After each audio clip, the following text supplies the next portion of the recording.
বাংলাদেশে যত খাজা বাবা আছে, দেওয়ান বাগি আছে, যত মাজার আছে, সব কিছু বাগি মাটির সাথে মিশে আলান। মাটির সাথে একটা মাজার রাখবেন না কোনো কবরের উপরে, মানে ইডি লাল সালুদি মোমবাতি এমন কোনো কিছু রাখবেন না। আর দেওয়ান বাগি বন্ড ফির যত খাজা মাজা হাজা যা আছে সব মাটির লগে মিশে আলান, বাগি চুরি এলান সব।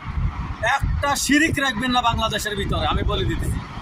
কারণ এই দেশে এগুলো নাই, যত আরব বিশ্বে আছে এগুলো নাই।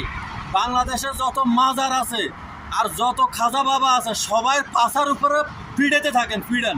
আর যত মাজার আছে সব মাটির লোকের ডোজার দিয়ে মিশে আলান, ডোজার দিয়ে সব মিশে কুচা কুচা করে এলান আপনারা। আমি আজকে একটা ভিডিওতে দেখছি দেওয়ান বাগির গেট ভাঙতেছে, সব বাঙ্গি মিশে আলান একদম, সব ডোজার দিয়ে বোম মারি উড়ে দেন সব, একটাও রাখবেন না। এরা সব শিরিকের আখড়া করে তুলতেছে, এরা মুসলমান নামের কলঙ্ক এরা।